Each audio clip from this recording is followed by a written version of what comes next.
Okay. I just gotta get it so it will show the TV.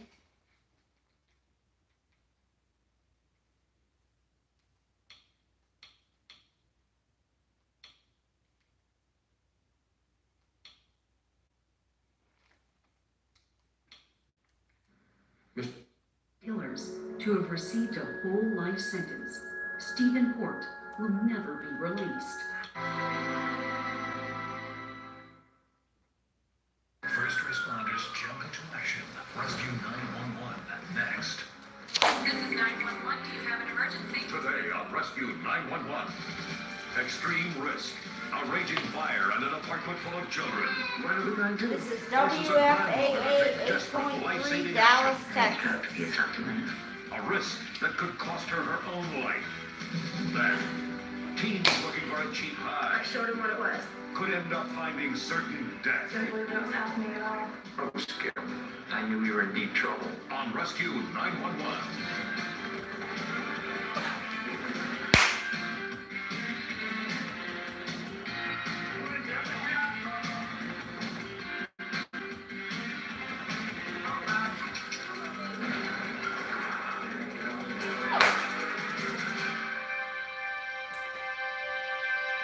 In an emergency, difficult decisions sometimes must be made in an instant. And good Samaritans who keep calm and act quickly can mean the difference between life and death. All the people you'll meet in this story return to help us reenact it just as it happened on February 9th of this year. Within sight of the camp, in the southeast district of Washington, charred and boarded up buildings show visible scars of past tragedies. Last February 9th at the Parklands Apartments, yet another fire broke out. Starting with a mattress on the second floor at the back, it quickly got out of control. As the fire spread toward the front of the building, the only stairwell began to fill with smoke and flames. Our marshman and I had just arrived back at the maintenance shop when we know the smoke coming from 3401 Stanton Road. So Mitch and myself ran down the sidewalk. The maintenance workers headed for the stairway to try to warn any residents still trapped in the building. We knew that if anybody was in there, they would either get smoke inhalation or be burned very severely. When we continue,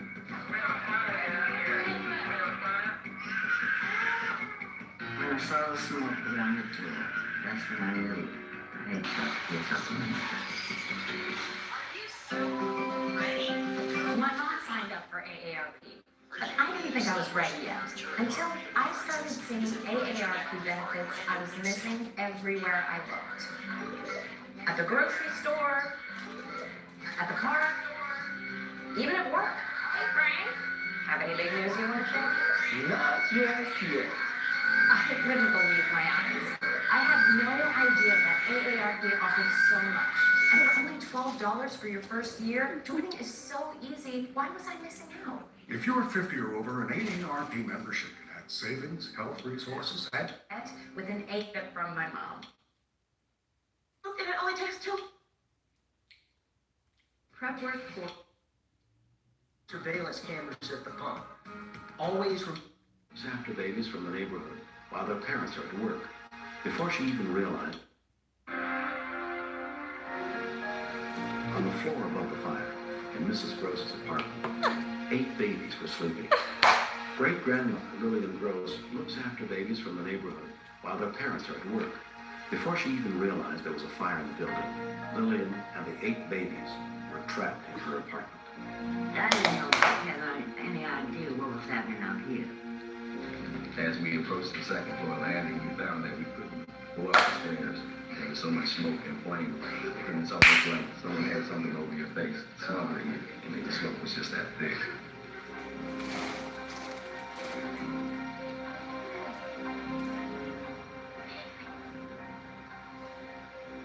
I opened the door, and it was black out there, so I just slammed the door.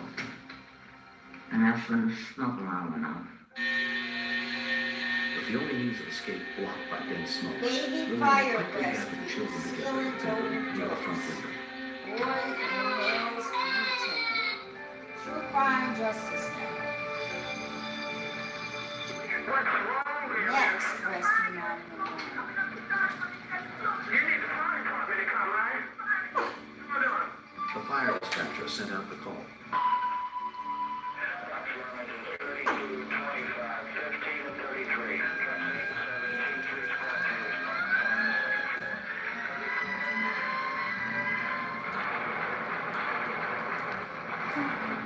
I said, what are we going to do? I don't think that these kids are here. Tell me somebody, have my babies up here. I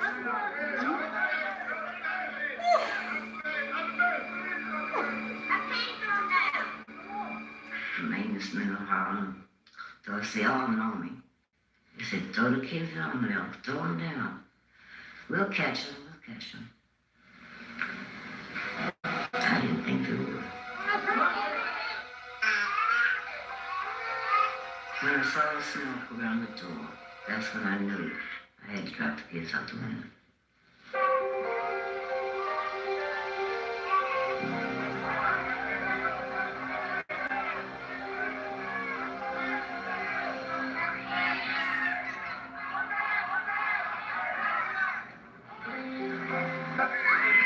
Bartland's employee, Gwen Johnson, comforted the baby, who was unharmed by the 30-foot fall.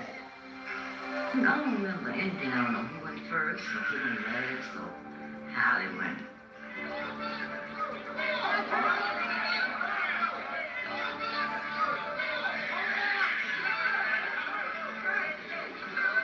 It crossed my mind that the children may not have been caught, but I would have much rather for those children to have had a scratch or broken arm than to have burns or not be here. Most of the people who die in fires never see the flames. They're killed by the toxic smoke and gases the fires give off. Infants and small children are particularly vulnerable.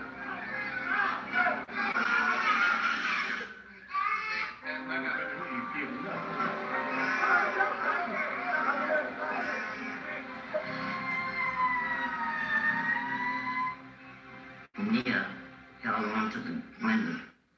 She didn't want to let go, so I had to pull her hand away to drop her out.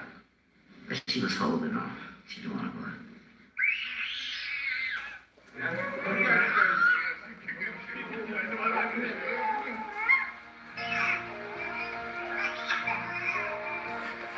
Whoa, I didn't know I was catching it.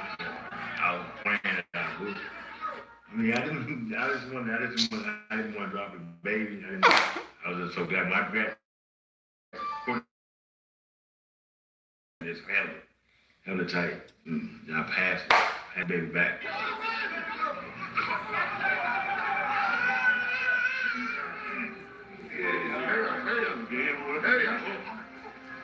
That was like, you see the babies come out their window.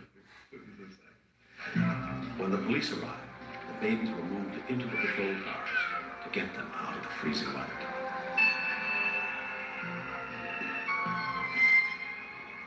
Last to go was 9-month-old Vaughn Tyler.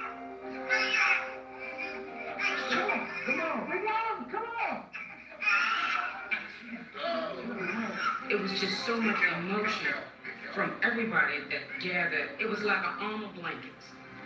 There's no way those kids could have hit crap. No way.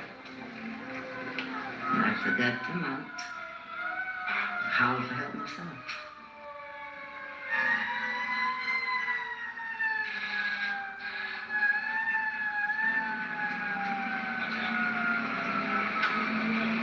More than 700 preschool-age children in America will die this year in fires.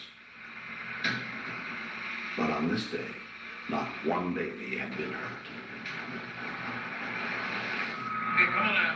I don't feel like a hero. I'm glad that the babies are all safe. I'm glad we all got out.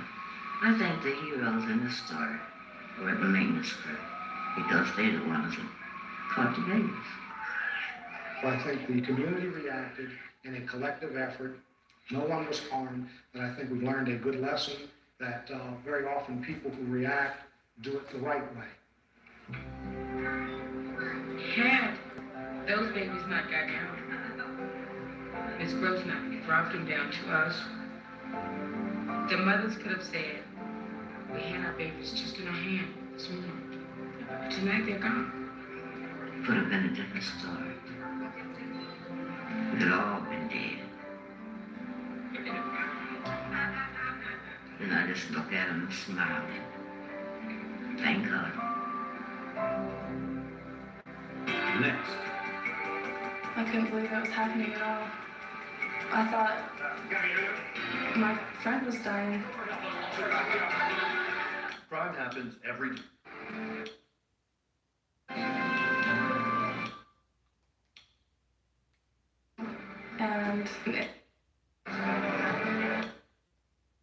And Crime has you covered. The Daily Crime, an all-new podcast. I guess it was from a Vault short Studios. commercial.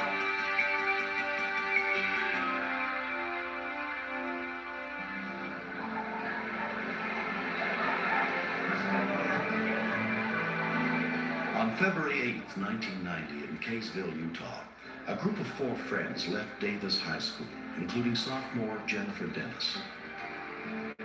we were goofing around, and in the car we just got in a conversation how kids got high and stuff. One of Jennifer's girlfriends was also along that day.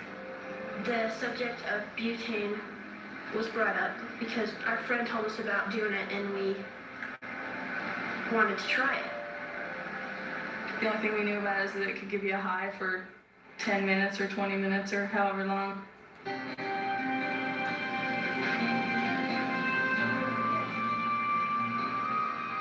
Me and Greg went in the store and I showed him what it was because he didn't even know what it was. Now, rescue 911. Got it. Greg had an idea that the Scotch Guard could get you high too. I don't know if he'd done it before or if he'd seen it done.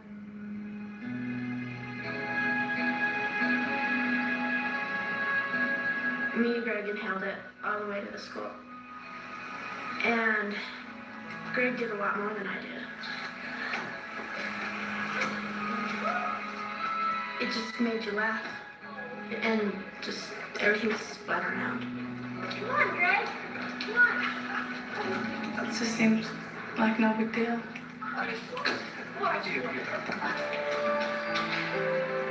Thanks for using locast.org, the nonprofit. Greg. Greg? I heard a couple of girls kind of running down the hall. Athletic director Roger Burley went to see what the problem was. As we came upon Greg, he was turning blue. What is it? Oh, I don't know. Turn him over. Come on, let's try it. He wasn't breathing. There was no heartbeat. You go for help. I just started bawling. I was scared for Greg. And I was scared that the same thing was going to happen to me. A call was placed to 911. Kaysville fire volunteers and police officers, along with sheriff's paramedics, were dispatched to the scene. Excuse me. Vice Principal Clyde Jackson arrived within minutes of Greg's collapse. I tried to find a pulse, and it was just, there was absolutely nothing there. I was scared. Brett Larkin was one of the first EMTs on the scene. Can't get an airway. We could tell from his coloring that he was in very critical condition. He was probably a full arrest. Can anybody tell me what he took? What happened? I was trying to find out what had happened, and then started getting pieces that he had apparently had sniffed Scotch Guard and some butane. I had known Greg for a couple of years, and that was a real shock to me and surprised me. 6 minutes after Greg's heart stopped beating, Davis County Sheriff's paramedics, including Scott Larson, arrived on the scene. Looking at Greg, he looked like the all-American type kid. What do you got, Randy? I got B-Fib.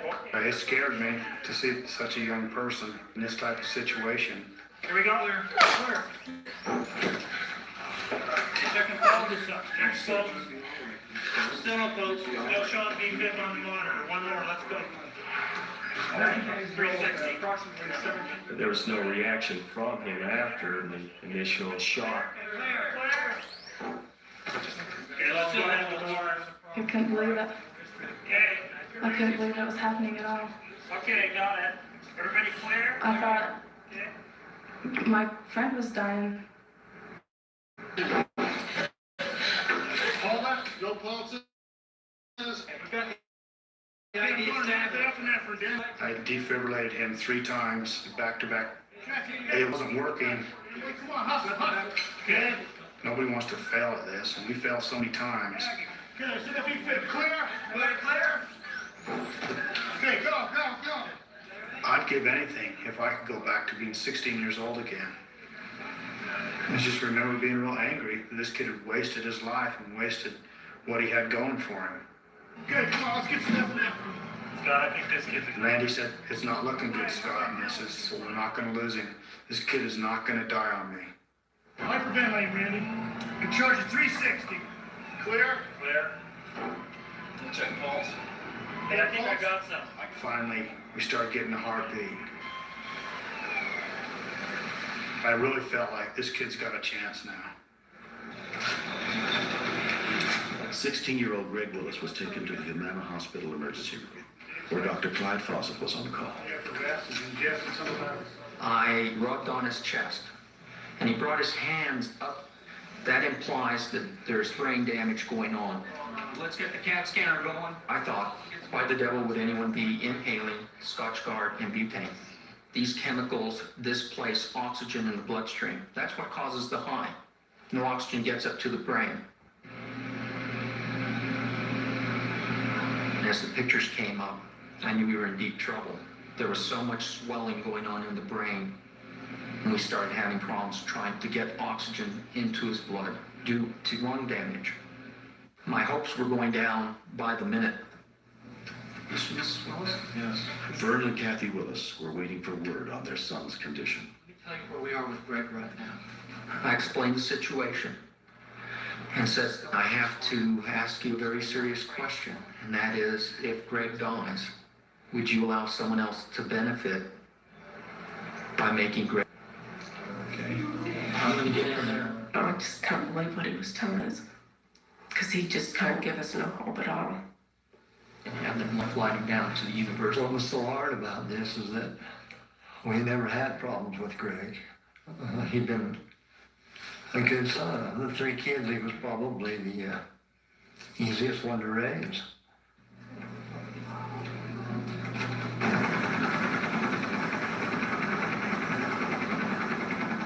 Greg was transported by life flight to University Hospital in a deep coma. His chances for survival were slim. Greg, this is Mom speaking. You've got to start waking up, hon. They were saying, you know, if he came out of it, he might be a vegetable. And I just said, well, I want him back any way, shape, or form. I'll take him. Wake up, baby. We just kind of took turns staying with Greg and talking to him. And at one point, he did open his eyes, and he started to cry. And then he went back to sleep. We're all here with you. We're not going to let you go. It was just a very empty feeling. We'll be here in a few hours. I didn't know what to say to him. Grandma and Grandpa, they're all out in the waiting room.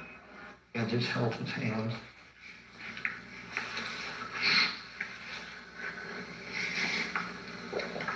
Told him that I love him.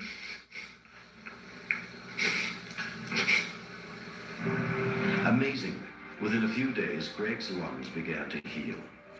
But it was 17 days before he began to come out of his coma, and the extent of his permanent brain damage was yet to be determined. Did everything go okay?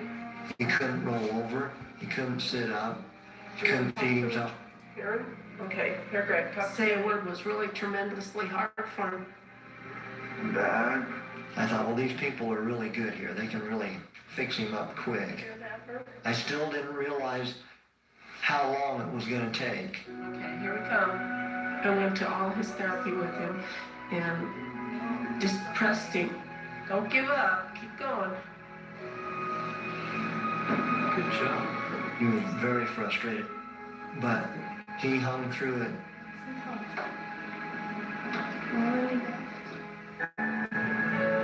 Guess you're walking a lot better than you were before. A lot better. Yeah. How about you? 2 years have passed. Greg Willis has graduated from high school and is 85% back to normal.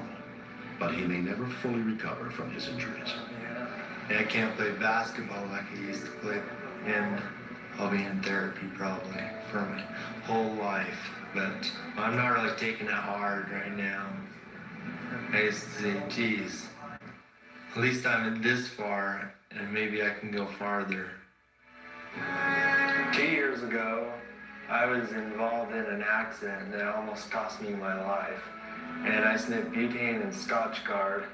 In an effort to prevent others from making the same mistake, Greg and his mother are telling his story to kids throughout the state. Told me that I've done it before. I wish that I knew and would have told him, quit. It's It gonna looks hurt you. like Greg was, I just didn't know. you No, know, I just talking didn't. to I a wanted high to do school. it, to see what it was There's all like. these kids. I do not Yes. know why I did it. Probably just to act real cool, you know, and to impress the girls. Tell them that you could be worse than I am right now, because I was one of the lucky ones. Grandpa, You're so funny, you look like a rabbit. With the crisis, we're a lot stronger family. It just brought us that much closer to each other. No. What's going on? Huh? Hey. Sometimes if I dwell too long on what happened, what he went through, it gets me emotionally. So I just have to change my train of thought and look at where we're at now and the good things that have happened from it. I've never seen anyone in as bad a shape as he was that really pulled through and now is functional. That's an act of God, an act of youth, whatever you want to call it, but that's a miracle.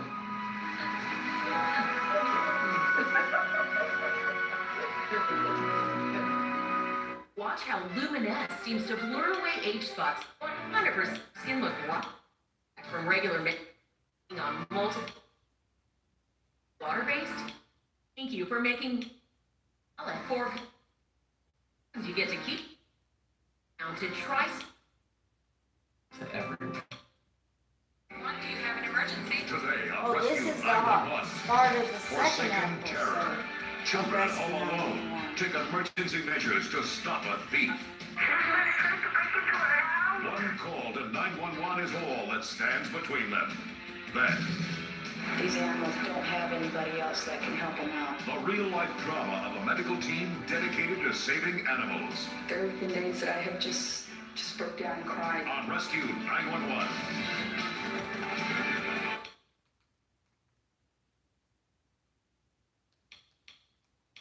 Okay, I'm gonna put the next Rescue 911 here.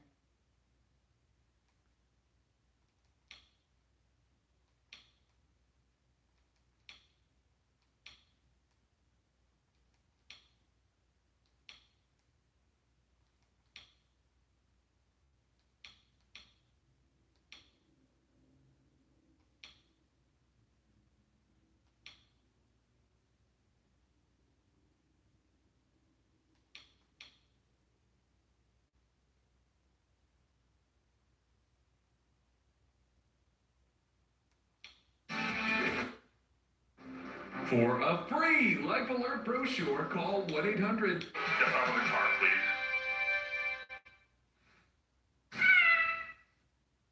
This is 911. Do you have an emergency? Today on Rescue 911. A mentally distraught husband goes out of control in his own home. I knew it was a bad call right away. 2 shocked and 4 terrified. Officers attempt to bring a family's nightmare to an end. I thought he was just gonna shoot us all. Then, I just had this horrible gut feeling that something was definitely wrong with the boys. a moment's inattention turns tragic for a small child on Rescue 911.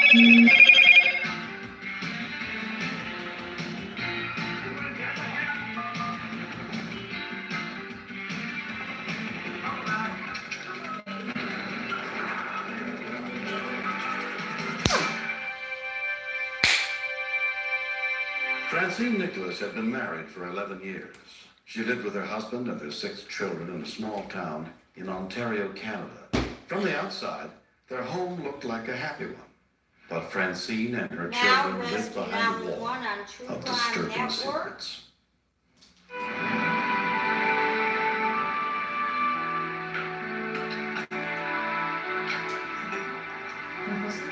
If something wasn't going his way, he'd like flip out and just get angry over nothing. I would see him hit my mom and hit my brothers, so all of us were afraid. On the morning of May 28, 1991, Francine saw help at a shelter for battered women.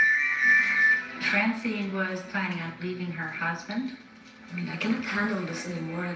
As she told me her story, I realized that this man would go to extreme lengths to keep her in line and keep her at home. I would really strongly urge you to stay. I didn't want her to leave that room. I cannot do that. I mean, I have 5 children. After she had left, I was really upset. I felt she was in a lot of danger.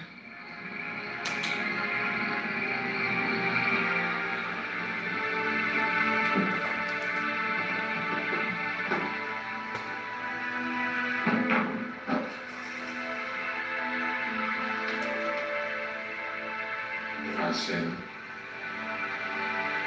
Francine. Qu'est-ce que t'as? Qu'est-ce que tu fais là?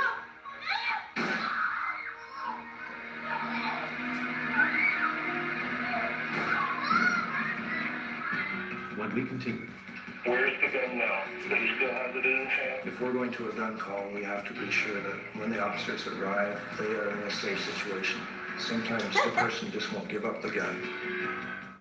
Are you ready to missions new multi-link mission to Incontinence. The incontinence. payments? Durham Regional Police Dispatcher.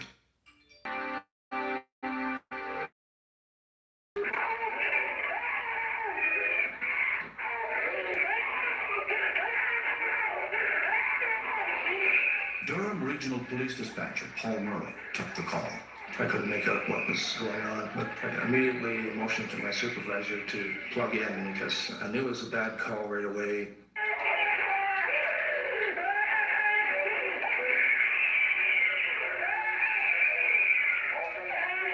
Man shoots wife at close range. There was such a long time I was screaming. It just sent shivers up and down my spine. Mother shooting in Conrail train. This was on from 6:30 to 7 a.m. I knew somebody was bleeding, so that activated the ambulance right away.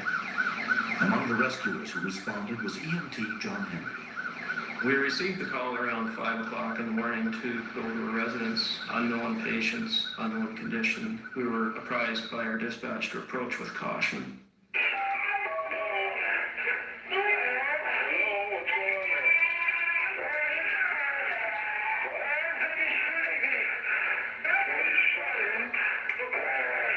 And the mother came on, and I could barely hear her at the start, and then she said that her husband was killing her.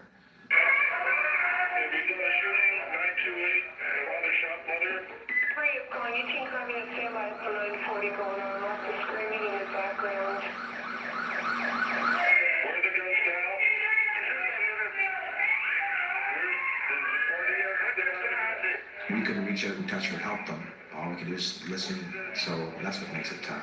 You know that you want to be out there and help, but you can't. You stay on the line with me. Where's the gun? You stand still.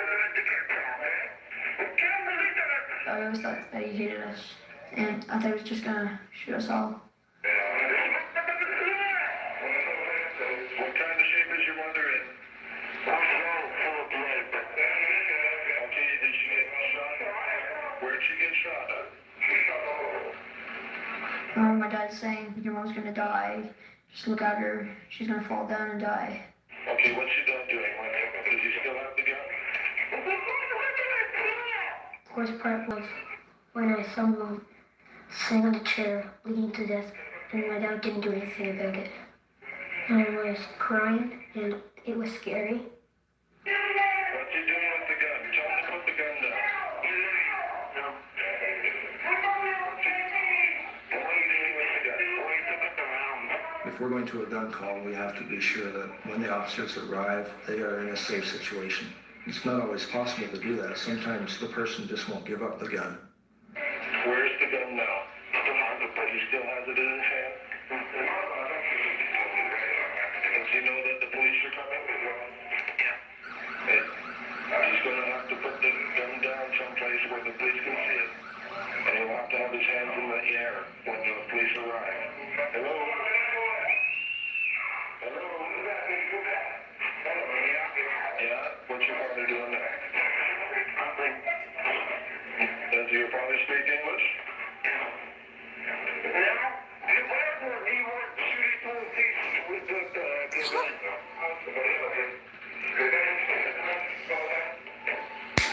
I get that? Oh, yeah. Okay, what's your name, son? Patrick Nicholas. Okay, okay, yeah. Yeah, but where's your dad? Oh, he's in another room, but I have the gun. You have it? Yeah. Okay. The son has it in possession. Apparently the son has possession of the weapon now. Knowing the man saw now had the gun, units closed in, led by Constable John Alexander. There is always the chance that the father was able to overpower the son and had the gun back in his possession. Or he had left the house or was maybe lurking in the bushes waiting for us to arrive. The other door? Yeah. Okay. Tell the officer that the son has the gun. The son is not the culprit. No, the father was the culprit. Apparently the father is the suspect here, but the son has the gun. We have him on the run.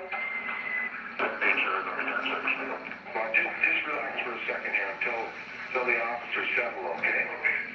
You keep him away from the gun, okay? In a domestic violence situation, you really wonder how this situation came to be, how long it has been going on. You never really are prepared for what you're actually going to see when you arrive at the scene. The police are inside the house. They're not right now. Oh, okay. All right, that's good. Okay. That's good, son. We've been briefed on the types of calls that we would receive, but there's nothing to compare with this call. Put your hands up behind your head. Put them up there. Get down on your knees. At this point, my main concern was the removal of the accused from the scene. Once the scene was secured, EMTs, including John Henry, were finally allowed in to treat the victims. Unfortunately, domestic violence is fairly common, and we find that we go to the same residence over and over again. We have had 2 incidences in the last year and a half of females being beaten to death.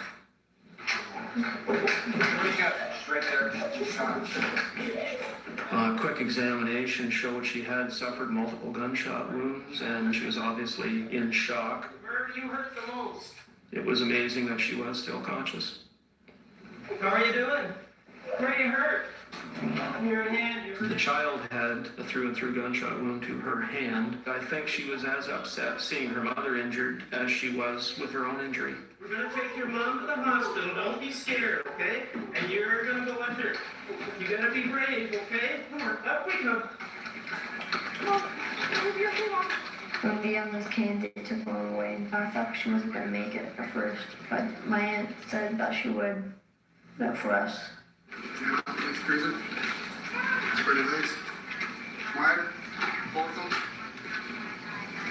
I advised Constable Baker at this time to arrest the accused for attempt murder, as the mother had been shot 3 times. From the back seat, the father spoke up and said, "No, I shot her 5 times." He showed no remorse at all. He was just so calm that it was really unbelievable. I'm arresting you for attempted murder. Detective Paul Carroll was the lead investigator in the case. He subsequently went to trial for a charge of attempt murder on his wife and an aggravated assault on his daughter. He was found guilty and sentenced to 12 years. Do you understand? I'm proud of it. This is I don't have to see my father anymore. Because when I look at him, it makes me scared. 5-year-old Angelique was treated for a gunshot wound to the hand and released the same day. Her mother, Francine, was hospitalized for 3 weeks. A year has passed. Looks like they're playing I am a free softball. person. I am no longer afraid of speaking. I don't have to ask permission anymore. I never thought it could be that way. Even Patrick told me one day, he says, Mom, I never thought life could be so good. It's for the children that I stayed. Now I know today that it was very wrong because my children suffered a lot. Francine and her 6 children are undergoing counseling. She's channeling all her anger, that repressed anger over 11 years, into speaking out and giving other women hope that there is a different life out there. Ladies and gentlemen, we're fortunate this afternoon to have Francine Nicholas speaking to us. Francine is a victim of spouse abuse. I love to speak out because I do believe that if I made it, they can make it too. Look for the sign of jealousy, of control. The important part is to not become trapped. So when you don't like what your boyfriend does to you, it is your right. And when a woman decides to leave, don't tell her. Just take the kids and get out. Because I did that. And he tried to kill me. Recently, Francine fulfilled her dream of owning her own business. The sewing shop is my last baby. It gives me a sense of accomplishment. It's wonderful. I mean, I'm my own boss. I can take a day off. It's fine. Now they're Things have changed for the swinging better. hard. I'm gonna want her closer now. I don't want her to get hurt again, so stay close to her because I love her. That boy looks I'm like just glad she's still alive for us because I feel like she's a great person and a great mother. Next, You always have a fear of the tracks. In the back of your mind, you always think, God, I just hope these kids always learn that they never should go there.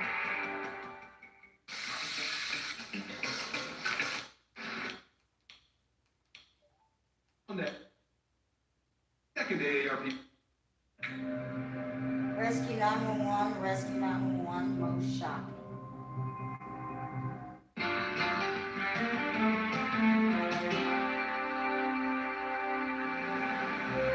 Ramsey, New Jersey, the kind of town where nothing much ever happens. But on Monday, May 1st of this year, something frightening did. Most of the people involved have returned to help us reconstruct the events of that spring morning.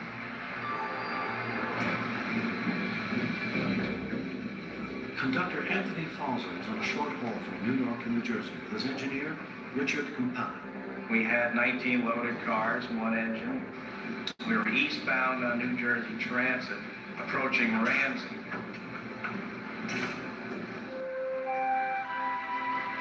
Kate Pritchard was just returning home from doing errands in town. My usual deal on Monday mornings is to do my grocery shopping, so I packed up the kids in the car and went to the grocery store and came home. I guess it was about 11:15 when we came home. When Kate and her husband Gary were looking for a safe neighborhood in which to raise a family, this place had seemed perfect.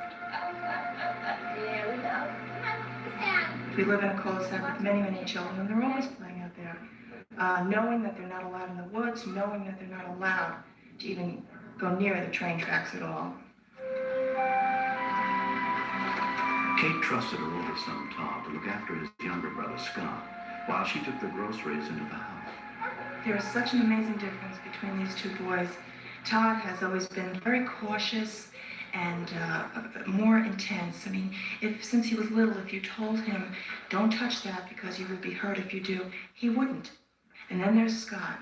I think if I had had Scott first, I probably wouldn't have had another one until Scott was in college.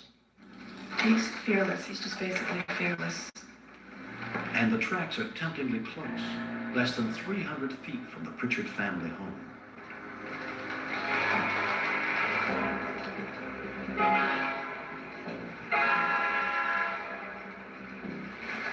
We always had a fear of the tracks. In the back of your mind, you always think, God, I just hope these kids always learn that they never should go there. But on this morning, they did. 1.5-year-old Scott and 3-year-old Todd made their way through the woods to play on the tracks just beyond.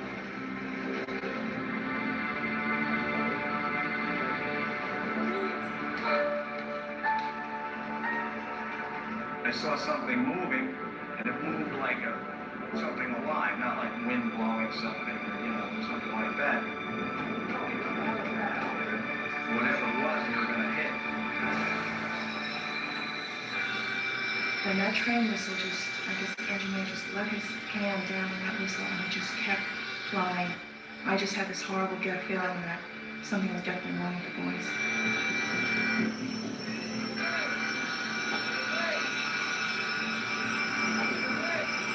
The train was slowing down, but it didn't appear to me that it was going to stop in time. I could not get out there fast enough. I mean, those legs of mine just would not move fast enough. And I got out to the end of the driveway, and the whole time I was running out there, I was screaming for Todd, just screaming out his name.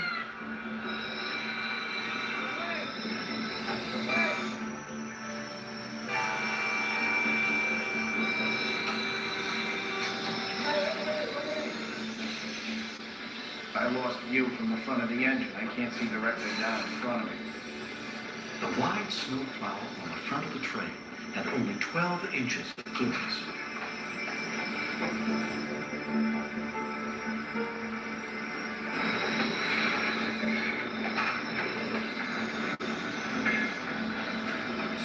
Even with the brakes on, the weight of a 250-ton train carried it more than 100 feet past where the boys were playing on the tracks. As soon as the train stopped, I jumped off to see what happened, see if Tony was all right. I thought the little boy was killed. Rick, go back and call the dispatch. Coming here, police and an ambulance. Okay. I just remember seeing the snowplow, the locomotive hit the smallest child in the head. I just automatically thought he had severe head injuries. Anthony Bowser was screaming at me to go call an ambulance. I wanted him to go get an ambulance. But at that point, I just knew that someone had to go get help. At 11:05 a.m., the call for help came in. Okay, 15-year veteran Glenn Karpovich was the first officer on the scene. When I heard the call, I expected the worst. Normally, a person involved with a train getting debris is a fatal accident.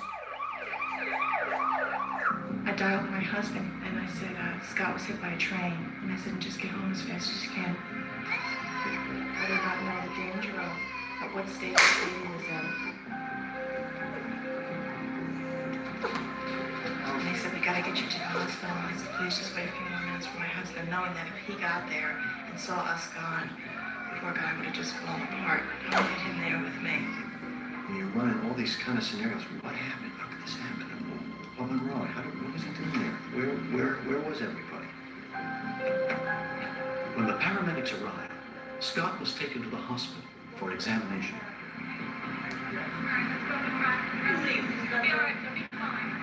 After 6 stitches on the forehead and 7 on the chin, Scott was released. Miraculously, neither boy was seriously injured.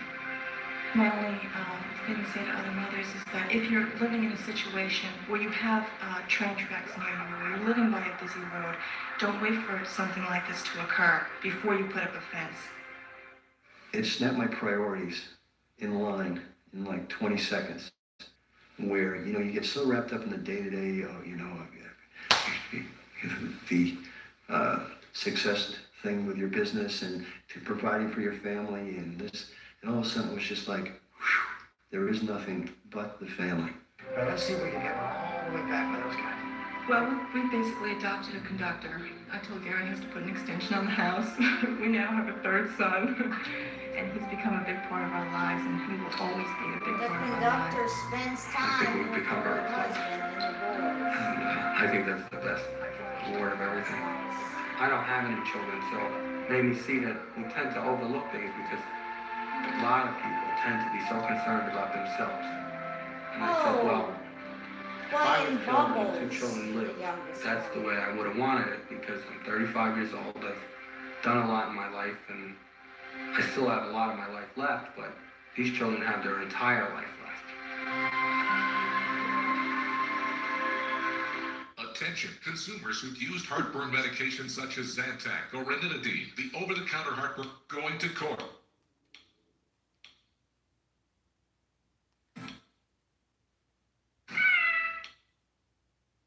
Climber stranded and helpless. We could contract hypothermia.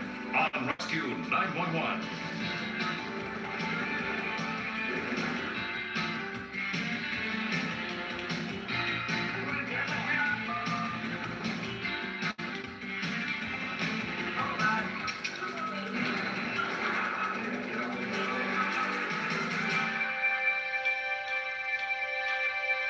When 47-year-old Charles Ridgway was told that his kidneys were failing, he knew he might have just heard his own death sentence. Charles' blood type. It instantly cools you down. Just wet. No helmet Any or snap or instant ride cooling or power that rescue. lasts up to 2 hours. Plus, Helmet when you enter the lets TV bicycle exclusive rider promo hit code by below, car. you'll get your entire Child order slips shipped for under free. more. Go to mission.com to order an bicycle nightmare. I didn't see the car. A tragic collision could mean death for a young child. Anybody call for an ambulance? Be there as neighbors respond quickly to save a child's life. Then, He was gonna try to beat the lawnmower. a chilling riding mower accident puts a small town on full alert. I didn't think there was a way in the world he would leave. On rescue 911.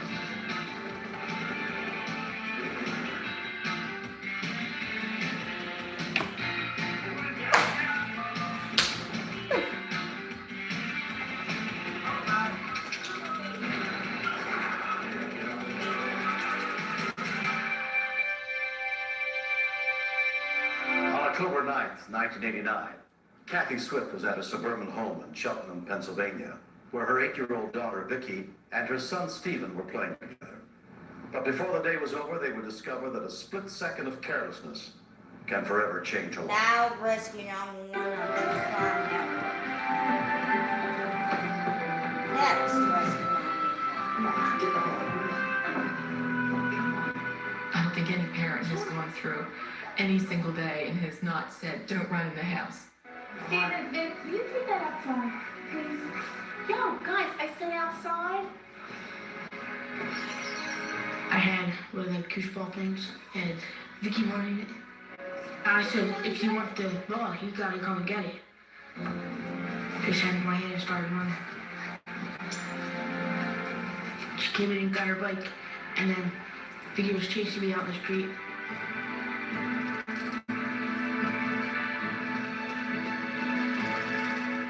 I didn't see the car. The only time I saw the car is when it stopped.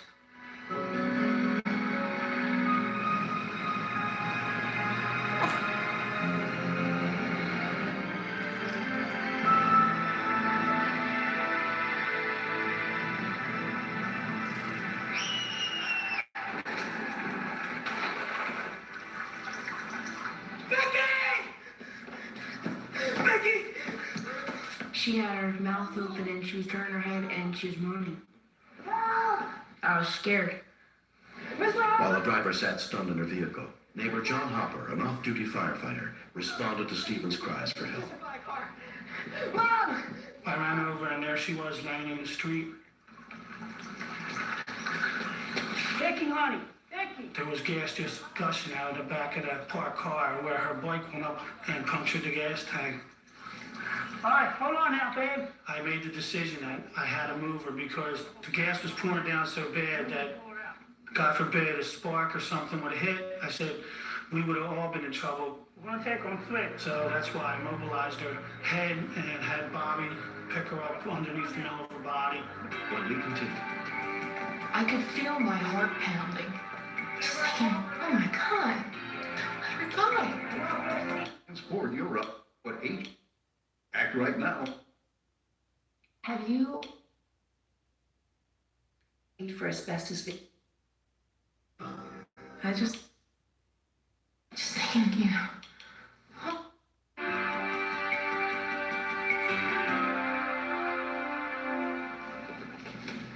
I could feel my heart pounding, and I could feel my feet hitting the sidewalk as I ran. Just thinking, oh my God. It's almost like life stops. Vicky's father, Stephen, had been taking a nap when he was awakened by his son's screams. Go ahead. I was trying to convince myself that she was going to be okay. It's just a little bruise. Everybody call for an ambulance. I just knelt down to her and held her hand and said, she's going to be all right because Daddy's here. Come on, stay with me, babe. Come on. Come on, babe. Stay with me. Nobody let me go to Vicky. Nobody let me see her. But Sue caught me, and my first question was, is she breathing? And I, in fact, lied to her and said, oh, I'm sure she's fine, and really I did not think she was. And my first thought was I thought she was dead.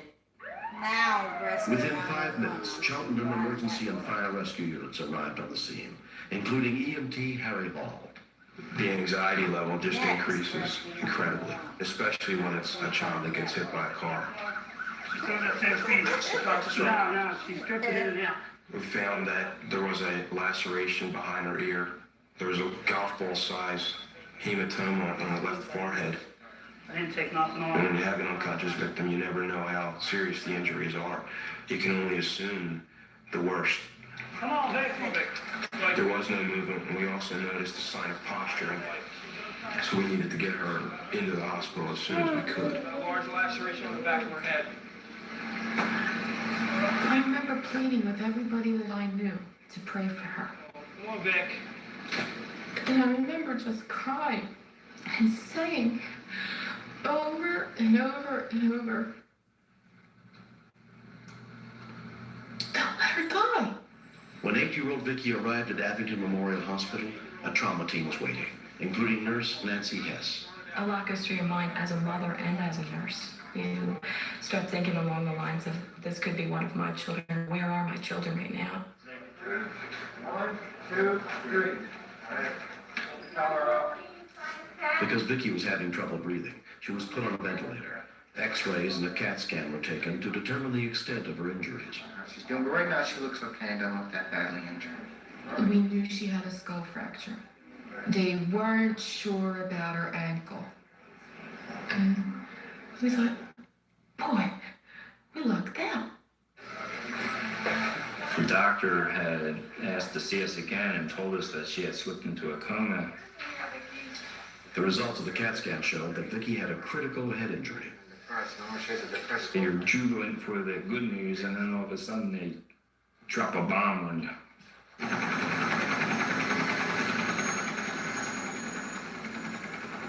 Vicky was transferred to Children's Hospital in Philadelphia, where she was examined by the director of the trauma unit, Dr. John Templeton. After she was here, we determined that she wasn't wearing a helmet. The main concern is That told us that all of the force was transmitted directly against her skull and therefore against her brain as well. Vicky was put under the care of neurosurgeon Anne Christine Duhame. The thing that one worries about the most is pressure inside the head, caused by swelling of the brain. Because of the injury. And that is a serious problem that we have to work very hard to control. You know, we talked about those pressure waves. We're beginning to see some. Her initial pressure was okay, but over the next 24 hours, it began to go up in spike waves. Reflexes. That night, around 3 o'clock in the morning, the doctors and the nurse came in to notify another parent that their child had just died. And at that point, I said to myself, oh my God, when's it my time? No, we don't want you to. If she had a period where the pressures went up and in spite of everything we couldn't control them, then she would have gone on and become brain dead.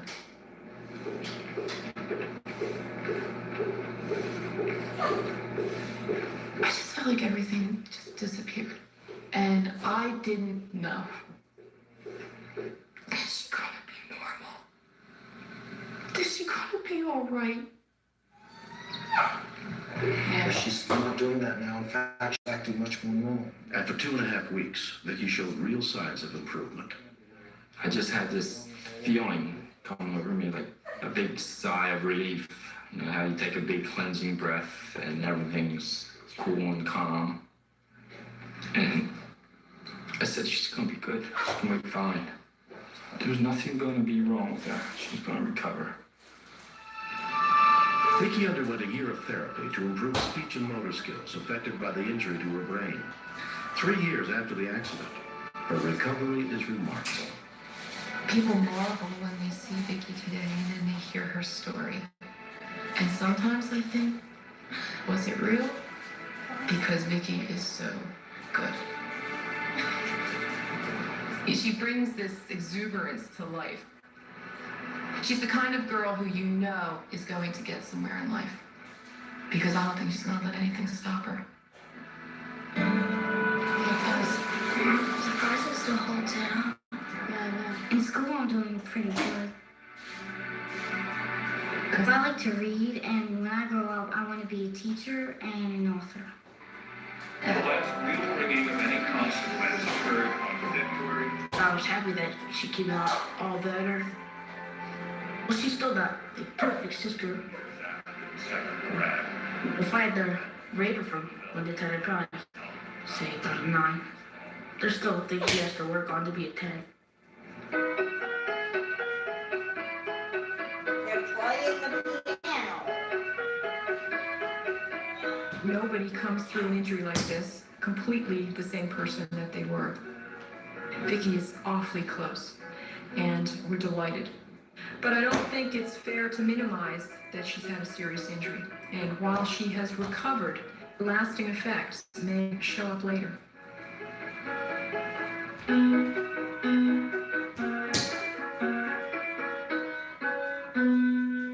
The only really good treatment for a brain injury is to prevent it from happening in the first place. In 1991, the American Trauma Society selected Vicky as a spokesperson and poster child. Together with the Safe Kids campaign, they promote the importance of bicycle safety. There has been a drastic change in our little community here. Before Vicky's accident, I never saw anybody with a helmet. And now even the littlest guy on the littlest two-wheeler had a helmet on his head. I like being outside riding my bike and roller skating. And I wear my helmet so if I fall and my head hits the ground, I know it won't get hurt because I have a helmet on. Bike helmets that meet safety standards have been shown to reduce the risk of brain injury by almost 90%. I wouldn't wish the guilt of not having a bicycle helmet on anybody. And if because of my ignorance or my negligence, she would have died, I couldn't have forgiven myself. Kids balk at them. There's no doubt about that. But as a parent, that's your responsibility, to teach your children and to protect your children. No helmet, no bike. Next. I thought Stacy's on the other side of the swing. Daniel was up in the swing, and I thought they were safe. Research started the management of modern True Crime Network.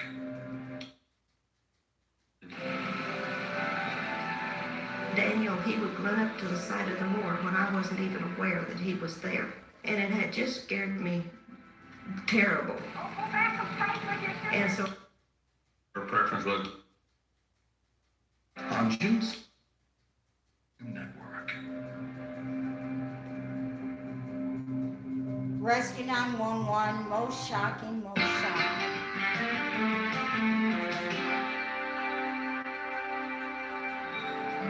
On June 7th, 1991, in Mountain Grove, Missouri, Jim Shepard and his wife Ethel were looking after their 2 young grandchildren.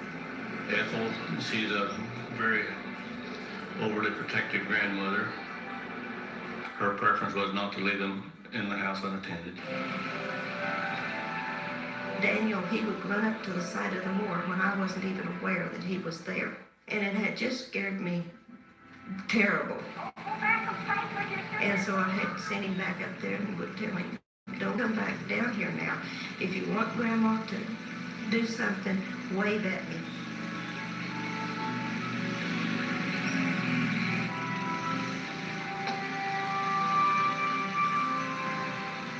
I thought, Stacy's on the other side of the swing, Daniel was up in the swing, and I thought they were safe.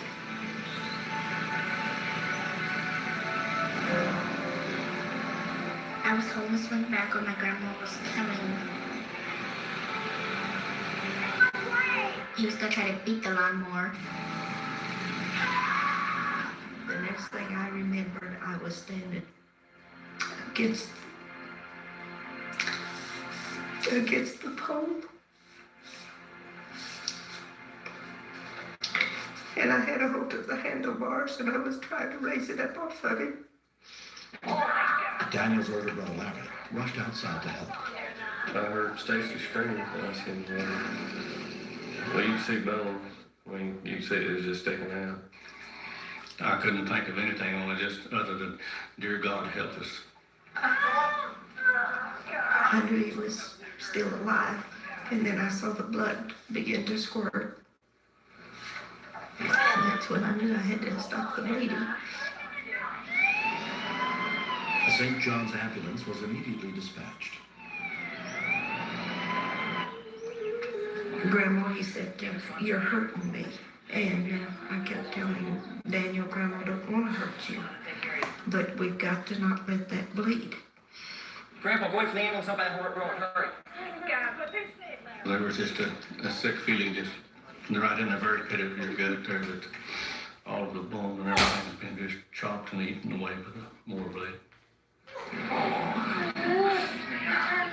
I began to pray and ask the Lord to give me strength, keep it shut off, that he would make it. I got pulled into the driveway, and I could see the grandmother holding the child. And as I approached, it was obvious that we were dealing with something that was very life-threatening. While paramedic Bubba Shaw began treating the little boy, his partner Glenn Buckner radioed for a helicopter. 3-2 to base 2. Would you please put Hammond's lifeline in there? Everything looks all right. Her blouse was blood-soaked, and I knew that the child had lost a great deal of blood volume. Okay, I've got the leg. Her mind was so focused on saving that child that we literally had to pry her hands free of the child in order to take him from her. Okay, Grandma, let go of him, Grandma. My fingers was just so tightly locked around his leg that I was trying desperately to turn loose of it, but it just seemed like they wouldn't function properly. Okay. We're doing everything we can. You just gonna have to bear So the consciousness was decreasing rapidly. And his chief complaint at the time was that he was cold. You know, by that time he was really starting to go into shock. I looked over to Grandma and I said, do you have a dryer in your house? She said, yes. And I said, would you please get 4 or 5 towels and put it on high for about 4 minutes? We're gonna warm you up real quick, Hero. It was just a sinking feeling inside. I didn't think there was a way in the world that he would live. We got all kinds of equipment on you right now, don't we? You see things that horrify you all the time. You ever been on a helicopter before? Because it's a child. It makes me want to cry. It brings out emotions that you tried not to let the public or your coworkers see. Okay, we're gonna cover you up with some good hot towels. We took the sheets off, put the warm towels, and they were really, really warm. Put them on top of him, covered him up, and just like in 2 minutes, he was no longer cold. His color was improving, but we'd also infused like 400 mils of fluid into him at the same time.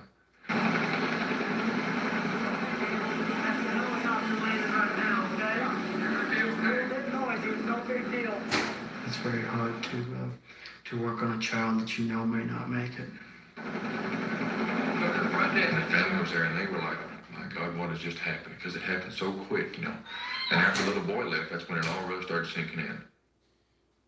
And I know for a fact that I give Grandma a hug and thank her for being so strong. And when they drove to the hospital and they didn't drive safe, they just take their time. A call was placed to Daniel's parents to inform them that their son was being airlifted by Lifeline to St. John's Hospital, 65 miles away. There, a trauma team was awaiting his arrival, led by Dr. Rosellen Maastricht. Tell me how this happened. He had lost a significant amount of blood at the scene and a lot of the muscle, so it was a very devastating injury for that child. Dr. Maastricht told Daniel's parents, Louise and Dennis Prock, that there was no hope of saving their 6-year-old son's leg. Plastic surgeon, I've been trained and It replanted. just seemed like I was just in a nightmare. I didn't know for sure if he was even going to die. I didn't really know what to say to him. I was just shocked. My nerves just seemed like they just wanted just to fly out of my body, you know. It happened. Daniel's left leg was amputated just below the knee. He was hospitalized for 9 days. During his recovery, he was often visited by the paramedics who'd helped him that day. Hi. Hi, Daniel. How you doing? I'm doing good. How are you? It's good to see you. They Every brought time I him a went to St. toy John's, helicopter. we'd sneak away for 5 minutes You to see know, Daniel. I heard How's it on going? Rescue Then I got you 911 It's a helicopter. that, kind of like the one that you flew in. Daniel that is so strong. He has that the even though courage of Daniel 100 men. recovered and He's going to be okay. I mean, his he lost leg a was limb, messed but, up and he had he to didn't get an lose his life. artificial leg, I think maybe The 5 years grandmother had not or controlled the so bleeding. after this accident Daniel would have died happened, before we got there. when he was There's like no question in my mind 13 about it. or 15. He and his So they mom say were when my killed kids in are a gone? car accident. I really feel that what Bubba and I done You was got out of instinct Google and training. search deaths on Rescue And the 911. true heroics belongs to You the will grandma find and the it, boy. although Can the little boy? it looked like he He was looks at me and surviving, says, but "Mom, maybe will I be able to 5 walk or again?" 8 years And I said, after "Sure, you'll the be able to walk lawnmower again." accident, And he said, "How am I going to do that? when It's he going was to like grow me another 13 one." or something, he and his And I mom said, were killed in a I car said, "Well, I accident. certainly believe you could. We're going to get you an artificial one for right now." If you And go he said, to "Okay." Rescue 911 fandom page, Daniel was fitted with an I artificial leg. researched it, that's A how I year has know it. passed. But you wouldn't This know just that isn't he good had or passed something. away.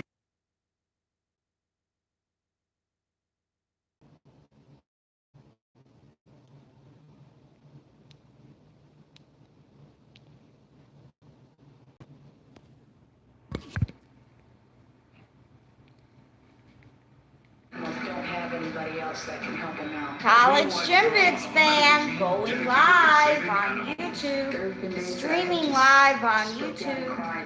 I don't know why the screen went off.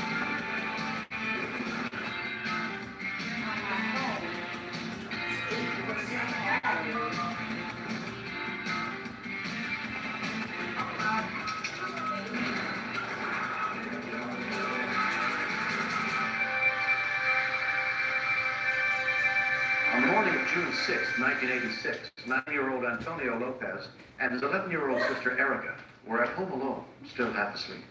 Their parents had just left for work. None of them expected any trouble in the hour before the children were due at school. Actors have helped us reenact the ordeal that followed.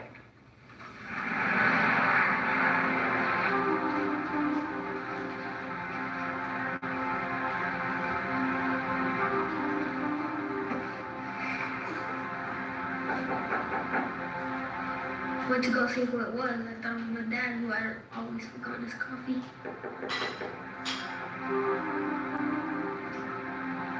It was somebody that I didn't know, so I didn't open the door.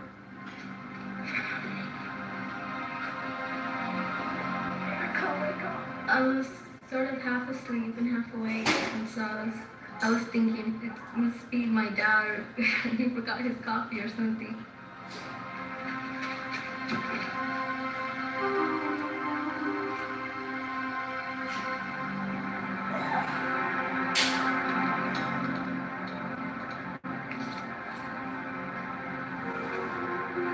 Erica, wake up! He came back to my room, and this time he sounded really scared.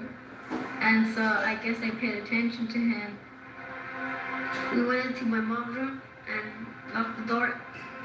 When we continue.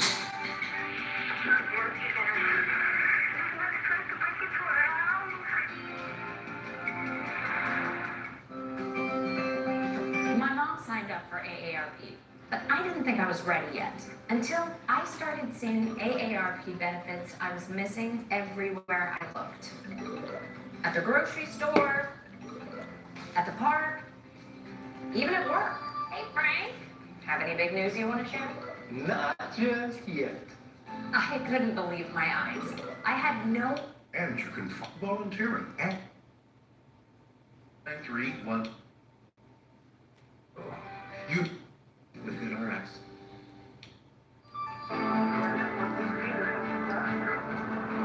Syncron Network.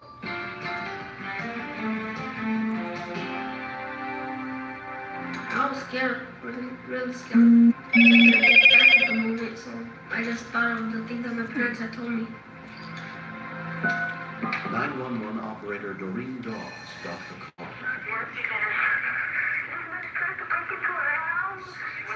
My brother was on the phone and he was speaking louder, and I thought, the man's gonna hear him.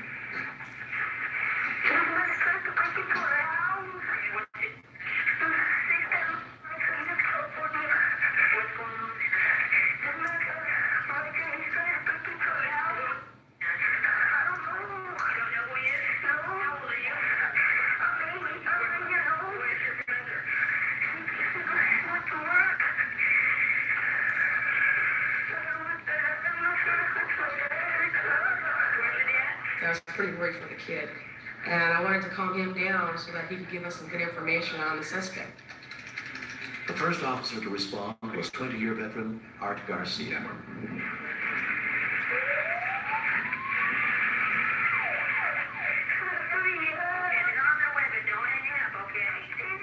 I was worried about the child's safety at the beginning when I found out that I didn't know if the suspect was inside the house or not. That's when I was worried.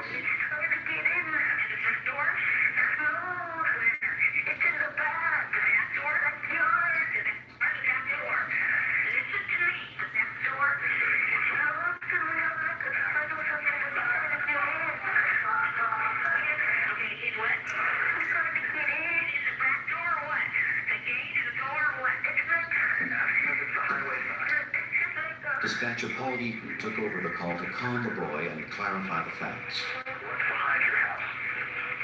Officer Fred Hardy heard the report of a burglary in progress with kids involved and rushed to the scene.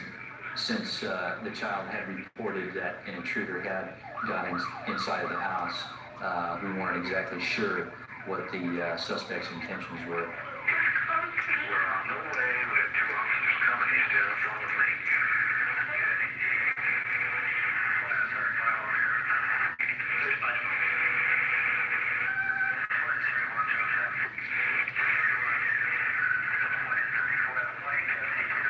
I was scared of what are we gonna do? The door is locked, but what if he tries to break it down? What do we do then?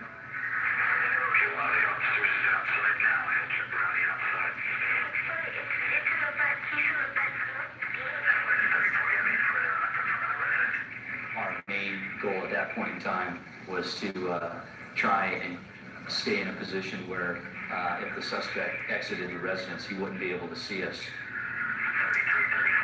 911 breaking boy. I parked the boy inside the house. The boy had told us already where the suspect was, and that was on the other side of the house. I think it was a 12-year-old boy. Come along with his sister.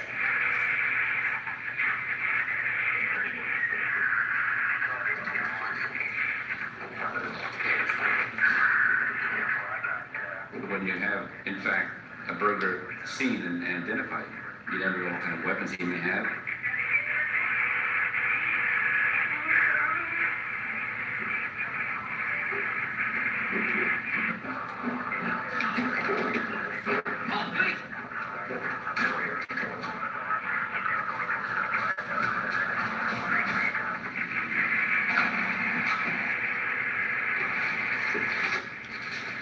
Put your hands on your head.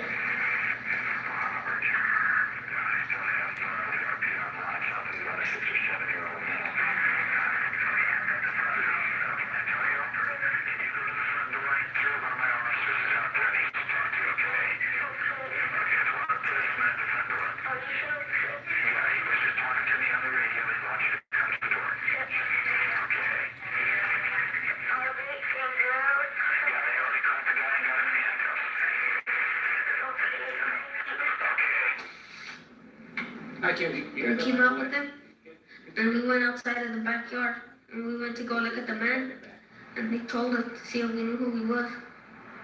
Tony was a primary instrument in assisting apprehension of this suspect, only because he stayed in constant communication with us. Were we able to catch the burglar? Well, the man wasn't tested. I felt good. I wasn't, and I felt pretty proud of my sister Kim, because she had me and her. It was sort of like teamwork. I felt great relief. I remember thinking just like, whew, you know, nothing happened. This is one of the few incidents that happen every so many years that enables me to continue being a policeman.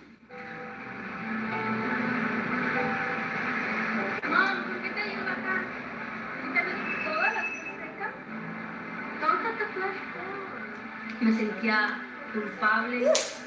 I felt responsible because I felt like I had neglected my children to a certain degree because I was at work working and this happened, and it just didn't seem like it could possibly ever happen in my household. Because we've always been told 911, you know, from school, my parents tell 911. It's easier to remember than, you know, long phone numbers. Just 911.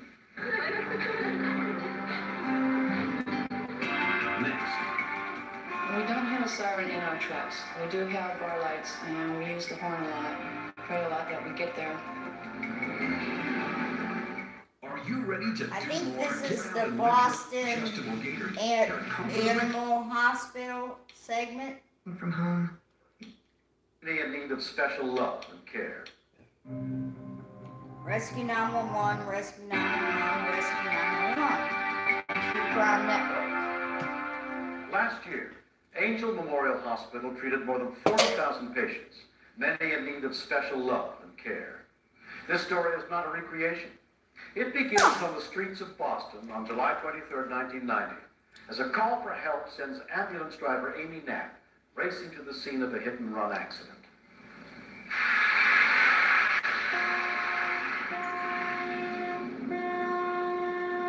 We don't have a siren in our trucks. We do have our lights, and we use the horn a lot.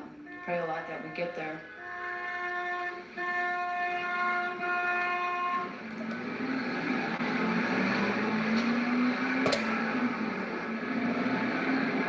It's supposed to be right around here. That woman called, she's going by inside. I don't think there's much of a difference between us and a people ambulance. We're there to do the same thing, to try to save a life. Here we go.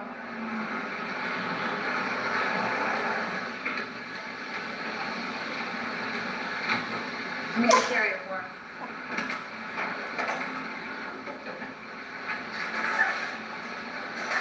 I was just swinging out there on the road when I drove up, and the lady and I pulled over. Hi, honey, I know. She's pretty pale. Yeah, it looks like somebody's pet. The guy that hit it just kept going on. Yeah, they do that all the time. Hi, hon. Is that a cat or a dog?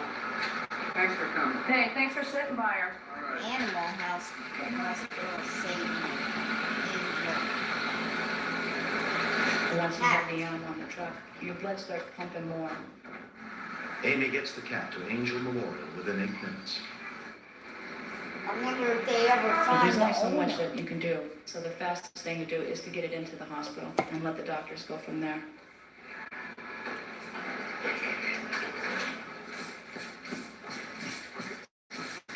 Hey, DSC, in the ready room? Here at Angel, we can see anything from a guinea pig to a snake, a dog, a cat. We see everything. The cat that had been hit by the car was treated, and her prognosis looks good.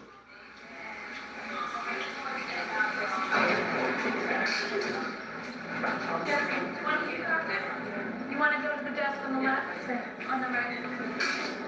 Suzanne Rodriguez had a roommate bring in her ailing cat, unsure of what is wrong with him. We've been expecting you. Great, thank you. Dr. Alicia Fagella is one of the veterinarians on call that afternoon.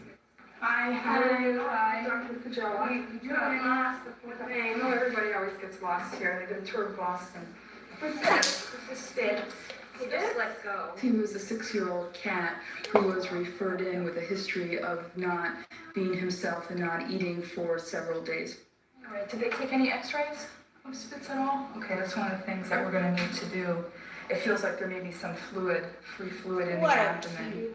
He was suffering from some type of probable liver disease because he was so yellow. He is a very, very sick cat. I can't tell you yet exactly what's going on, but it is very guarded prognosis right now.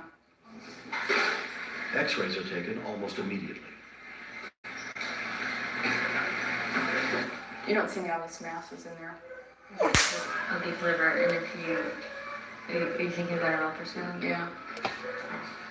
Now, an ultrasound adds more to your bill. Unfortunately, we're at, a crossroads where either we try and treat or we don't want him to suffer. An ultrasound is done to determine the severity of Spitz's liver disease. I can't guarantee you that if you do decide to continue that we won't end up having to put him to sleep in a couple of days. I think you invested this much time and this much financial commitment, emotional commitment. I think it's certainly reasonable to at least give him the night and see how he does. Okay? I can do that. Okay. Well, there are all kinds of considerations that you're hit with, that you have to make decisions very quickly. And you want to do what's right, but You get real attached. I've had him for 6 years, and it's like a kid. He has his own personality.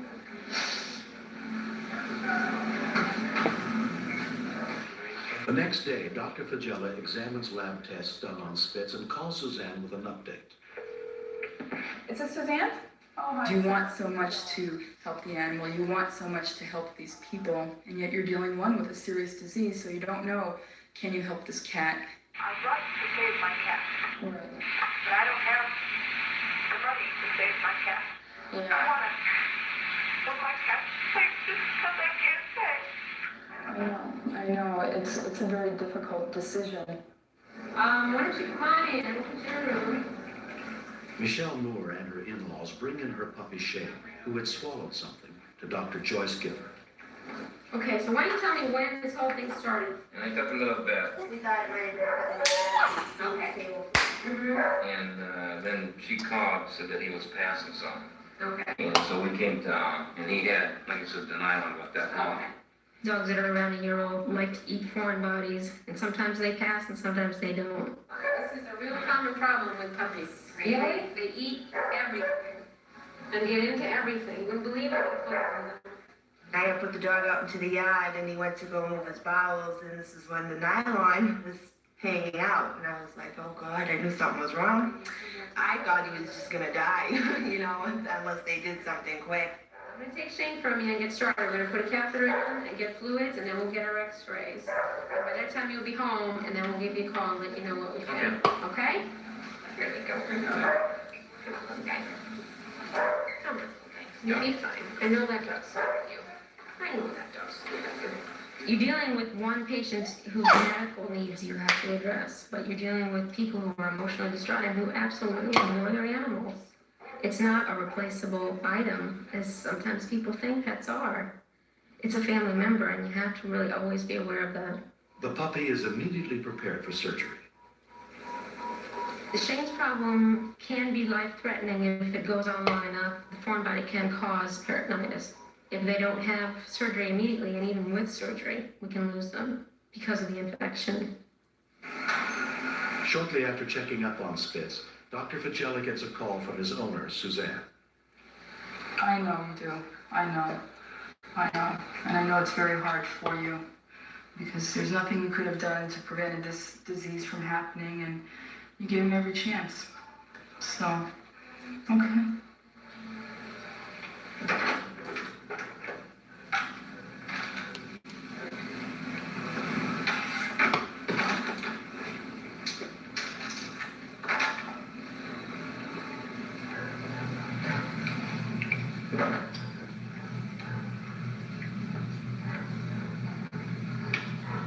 Some days it's very hard. There have been days that I have just broke down and cried. You know it's the best thing for the animal. I can tell that from a medical standpoint, but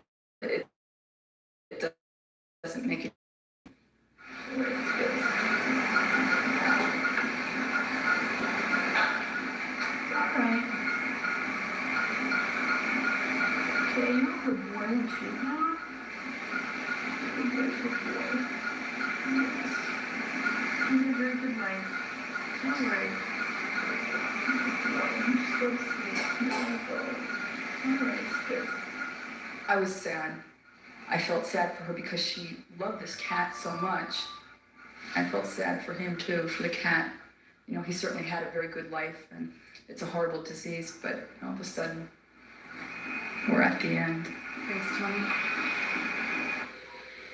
In the operating room, Dr. Michelle Kudish performs the delicate surgery on Shane. We see any number of animals that come in after eating rocks and corn cobs and things like tinsel at Christmas time. Yep, it's scaring those, all right. Hopefully the owners will be a little bit more aware now of what they can and can't allow this puppy to play with. The surgery itself went very, very well. Got the no idea. It was all bunched up, and I had to cut it. It was not. I don't think it was a full pantyhose. How was your day today? For Suzanne Rodriguez, her roommate Gail Mahoney, and Gail's cat Cooper Black, adjusting to life without Spitz hasn't been easy. Under the bed. He's been meowing a lot lately, too. It's only been 2 days, but I can still feel him around the house. I couldn't go any further with treatment because they couldn't guarantee that my cat would ever get better, and I just really couldn't afford to spend thousands of dollars. And I really didn't want it to come down to that kind of situation, but I knew I had to do it this way. I knew I had to be fair, and I think I made the right decision. I know he's spoken up. A beloved pet is a great love in a person's life, and I myself know what it means to lose someone like that. They provide warmth and unqualified devotion in a way that no human being can.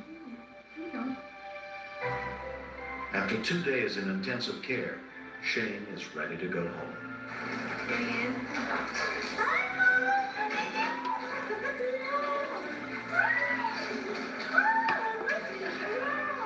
You don't realize how close and attached you can get to an animal, not just a dog, but any animal. You know, you think some people are crazy because they go nuts over a bird or a cat or whatever, but he's a really good dog. Proud of my dog. I know. That hospital, I swear by it. God forbid anything ever happens again. I wouldn't even think twice to take them there. They were wonderful. Wonderful. There you go.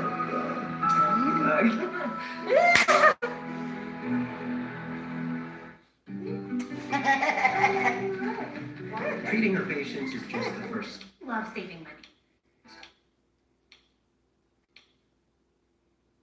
Week or more.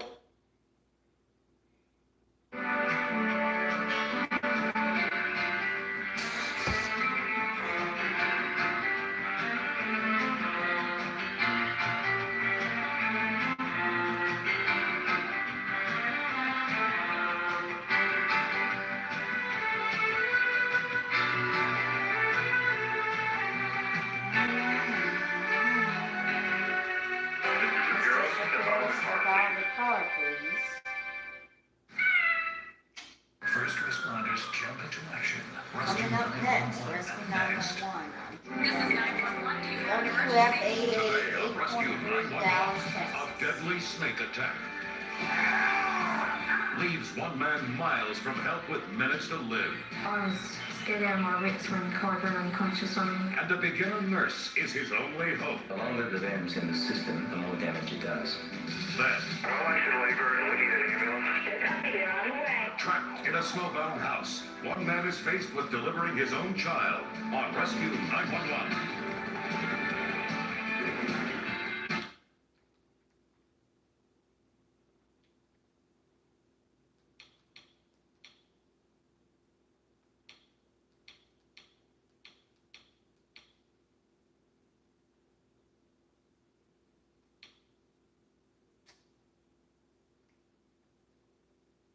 I'll do nail gun heart, trunk trapped, topped. BladeKnife.com. Trap tot. Worker shot with nail gun. First responders break down real emergencies. It's the one show you can't afford to miss. Rescue 911. Next on True Crime Network.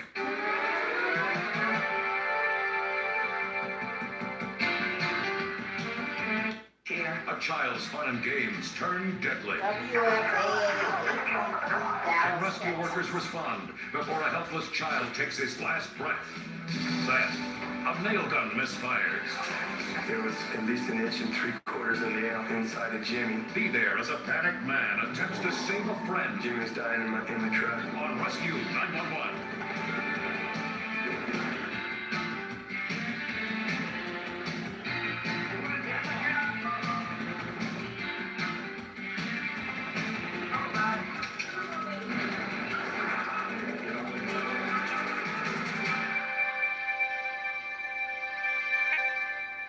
Like most parents, Joanne Panicia and her husband often worried about their child's safety and went out of their way to try and keep an eye on their 3-year-old son, Paul.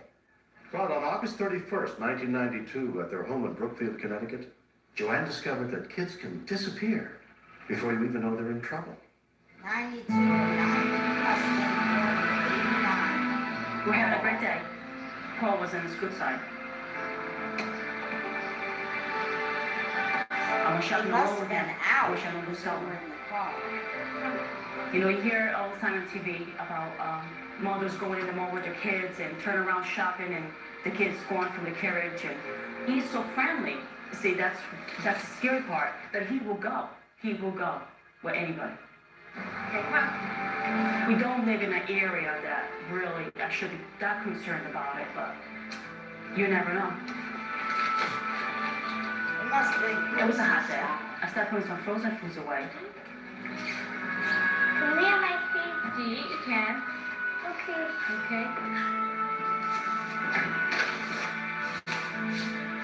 I was talking to Paul, but then all of a sudden I didn't hear a sound. When we continue. My heart started beating faster and faster when I heard complete quiet.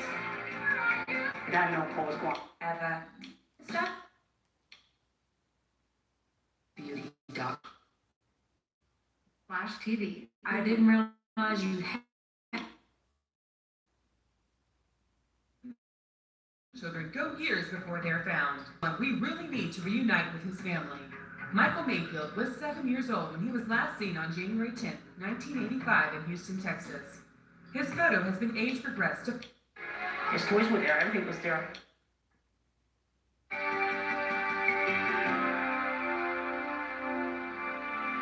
Wally! Paul, where are you?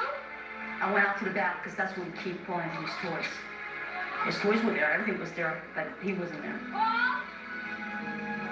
Paul Anthony, where are you? My heart started beating faster and faster when I heard complete quiet. That was scary. I know Paul was gone. Paul? Paul? Paul Anthony, where are you? Oh, I heard a muffled voice coming from the car, but I had known I locked the car too. Paul, are you in here? Paul? You're in here? There's no big deal, but with Paul, you have to expect the worst. Mommy will go get the keys. You have the keys? I panicked. I knew I didn't have a second set of keys, and I didn't think he would have that much air. And it scared me, and it really did. Brookfield emergency.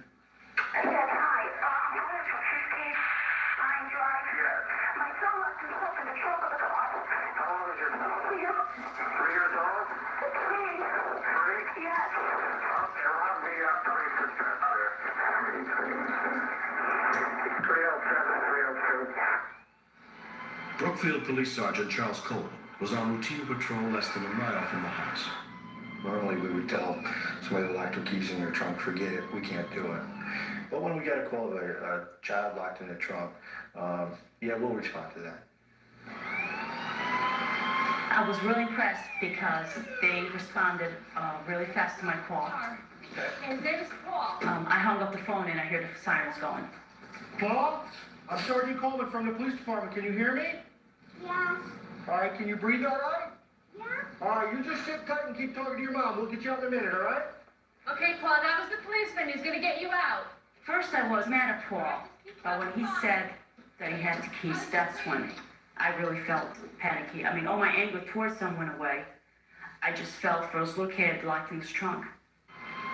Within 4 minutes of the call, rescue units with the Brookfield Volunteer Fire Department arrived, led by Fire Marshal Wayne Gravius. I figured he'd be screaming or yelling or, crying for his mother. But he wasn't. In about 5 minutes. This is his mom here. The mother was fairly calm. She was just talking to him. They were just like, it was like he was right there, really. The difference was he was in the trunk. So all I want you to do is keep talking to your mom, okay? And I just told him that, she was going to talk to me through the whole thing, and we might have to bang the car a couple of times. Why don't you just take a quick punch pick up? Right? Yeah, why don't you step back? Everyone clear? Yep.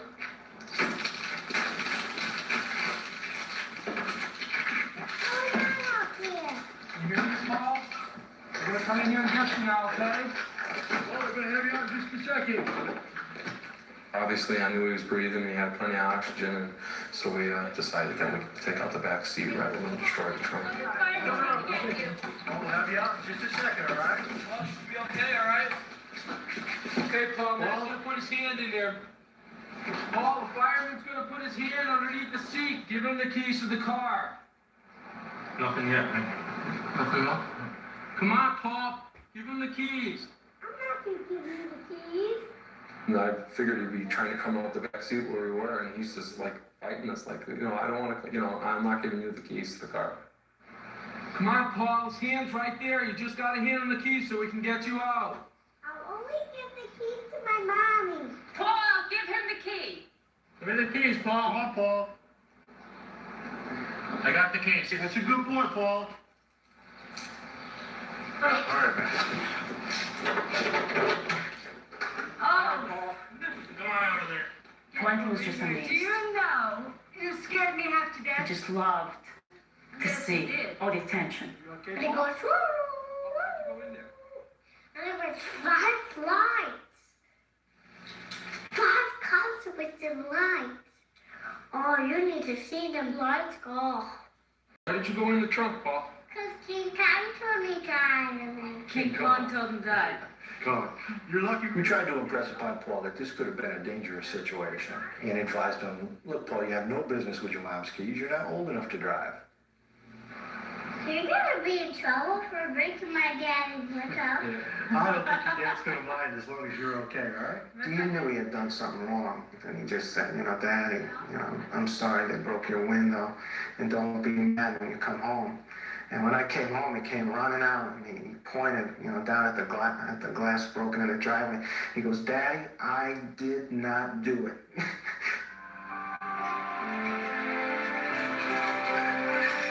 We like to raise manly men in this family, not really intimidated by machinery, cars, motorcycle, tractor. He might have taken it a little too far, got the keys and he figured I'm not afraid of anything and I'm off. The man are the fault for this. My father has a tendency to hand him the keys of the Cadillac. So my next fear after the Nissan was, man, what about if he tries to go in the Cadillac? Because that's a nice, comfortable trunk. No,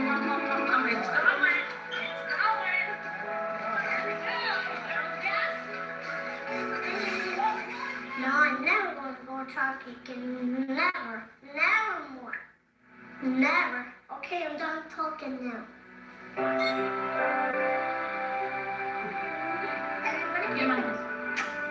Say I love you. I love you. I love you too. If Paul was born in 89 and he was 3 in 92,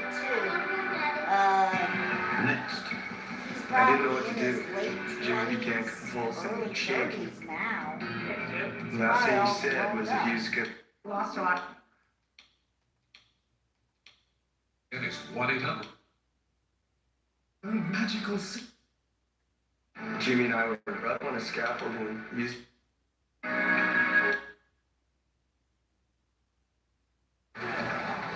Elvenar, available in the App Store and at elvenar.tv. Play now for free.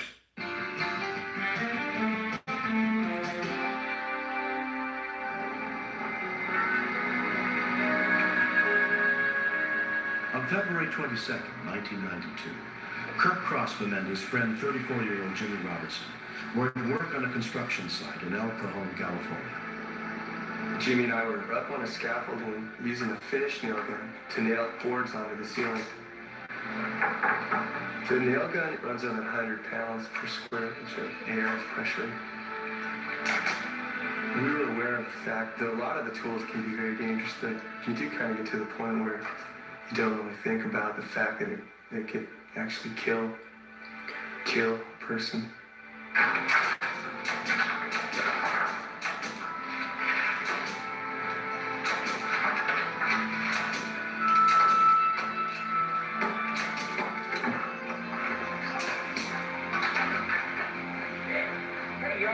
When I heard the nail gun, I knew that it was serious, and I was just scared. And I turned around to look at Jimmy, and he ripped his shirt open. And I knew at that point that there was at least 1 3/4 inch of nail inside of Jimmy in the area of his heart.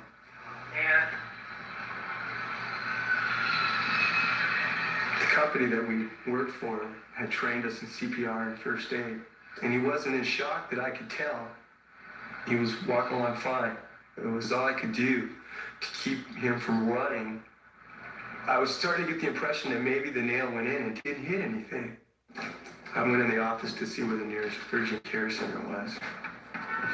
But looking back, the best move would have definitely been dial 911 and let them handle it. Jimmy was doing fine at first, but as we got a half a mile from this job site, he started to complain of pain in his side of his neck.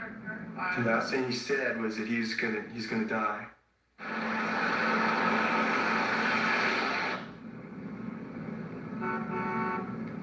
I blew through a couple of red lights. He began convulsing and shaking. His head hit the steering column of my pickup truck, throwing it in park. I didn't know what to do. Jimmy was dying in my truck. Jim, hey! And the only thing that came to mind was sometimes you just gotta scream at him, holler at him, try to get their attention. Wake up, wake up! All of a sudden his eyes just rolled back into his head, and he was with us again.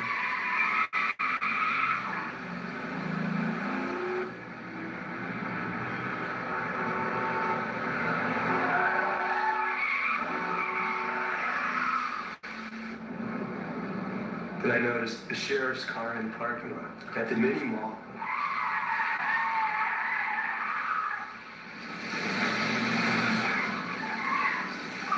San Diego County Sheriff's Deputy Lenise Lopez was on routine patrol. What's wrong? He told me gunshot to the chest. I have seen plenty of gunshot wounds, and most of them are fatal. 21, Hammer Sean Chase, get me live line. You gotta give me a ready care. He was sweating, but he was cold. He was losing it real fast. Okay. I asked his friend, what kind of gun is this? And then that's when he told me it was a nail gun. By then, Doug Newkirk, my partner, was there. Okay. What's his name? What's his name? What's Jim? Okay, Jim, I'm Lenny. He was semi-conscious. It seemed like he could look at me and see someone. But I saw how fast he was dying, and he needed to fight. I've known who Jimmy was for a number of years. He was one of the guys I used to look up to when we were younger. I kept praying that everything was going to work out, be okay. What's our ETA for Life Flight? Doug Newkirk notified me that Life Flight was fogged in. And I yelled, "Get me Astria," the sheriff's helicopter. Come on, Jim. Come It was just a sense of helplessness. Jim. I couldn't make this better for him right now. Within 4 minutes of the call, the first rescue units with the San Miguel Fire Department got to the scene. You're there. Okay, we got a nail in the heart. conscious. Yes, we have a pulse. Once they arrived, This was I on was from relieved 8 to because my 8:30. support can only last so long. A Hearts and Advanced Life Support unit arrived to help treat the victim, including paramedic Michael McKinley. The firefighters were there already doing some basic life support. Can we get a couple IV set up, please, in the IV tray? The purple in the chest and his veins were huge. They were about the size of a breadstick on either side of his neck, indicating that there was a backup of blood in the system. That's a classic sign and symptom of a piercing injury to the heart. 1, 2, 3. Coming under. They talk about the golden hour, but in this case, it was more like the golden minute or the golden quarter hour. He needed to be in now. 256, this is Sharp, it's 9:59. The trauma team at Sharp Memorial Hospital was put on alert. Acute status, patient shot in the chest with a railgun. When we encountered this gentleman, he's extremely diaphoretic. Level of consciousness is going down. They are going to be getting en route to your facility as long as you can accept. We closed off the intersection. There was no traffic going through. Asteroid didn't have to circle around. They landed. We got them loaded on the Astrea. Time was very important in this case. We hot-loaded the patient into the aircraft, meaning that the aircraft was not shut down, the blades were still turning, and this allowed us to have a faster response to the hospital. I said, Jim, you're going to be okay now. And he said, thank you. I turned away. I was upset at him. Thank me if I save your life, but not if I don't. I went to the paramedic. I asked him, what do you think? He said, he's going to live. He said, be a miracle.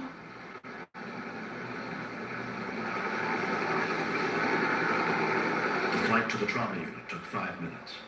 When we landed at Sharp Hospital, he looked at me, his eyes kind of rolled back in his head, and he said, what am I going to do about my kids? What am I going to do? And at that point, I think he knew he was going to die. At the hospital, Jim was put under the care of cardiac surgeon Robert Adamson. In general, a patient is taken into the trauma room where we get x-rays and draw blood work. But Jim's condition was so critical that he was taken directly to the operating room. We had just completed a routine bypass operation, and he had cardiac and trauma surgeons readily available. When we opened the chest, the sac surrounding the heart was filled with blood. It's not the amount of blood that Jim lost that was dangerous. It was the fact that it was compressing his heart and not allowing his heart to pump blood to his body. I drove on to the hospital.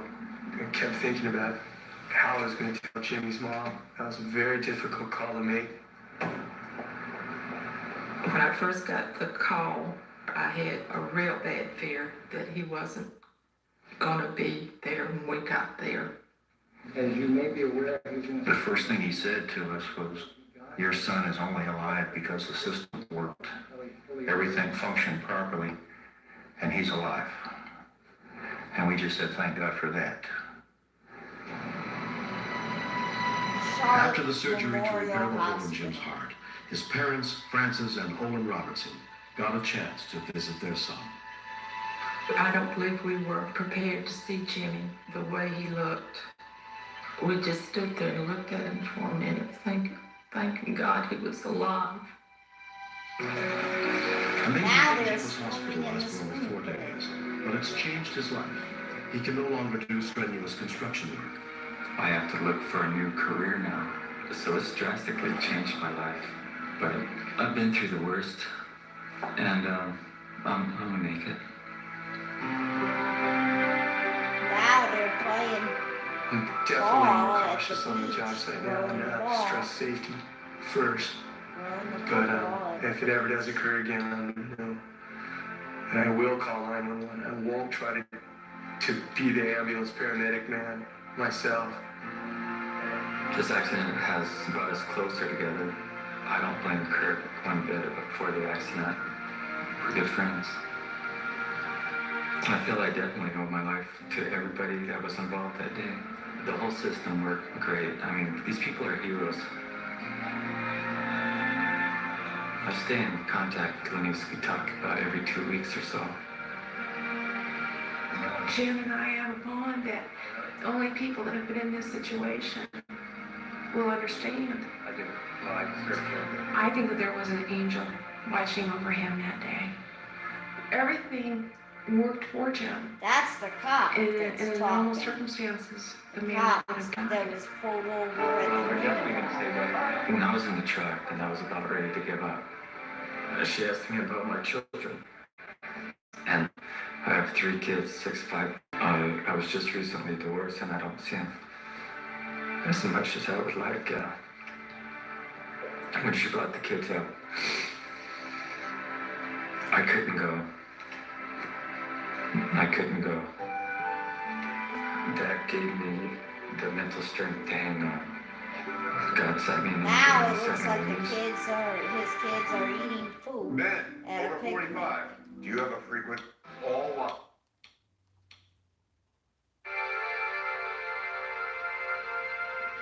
There's no gift more precious than life. We owe it to each other to learn CPR and basic life-saving techniques. You never know when you might need them. Courses are available through the American Red Cross and the American Heart Association. I had to take a This series CPR is course dedicated in to order all to the men and graduate women from who high choose to school. get involved when a life is at stake. I'm William Shatner. Join us But I again don't next week for remember more true much of stories it. on Rescue 911.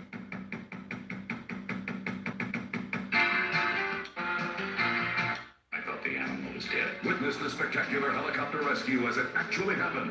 Plus, a Home Alone horror story.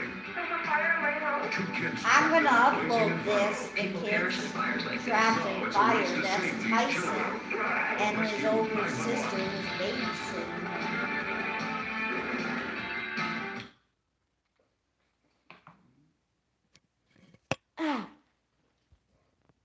I'm going to end this live stream now and put more Rescue 911 videos in another live stream just to give this cell phone a chance to charge, maybe use another device. Although the other out of 8, I think I did 4 or 5. Maybe there's 3 more episodes to post. Thanks for watching.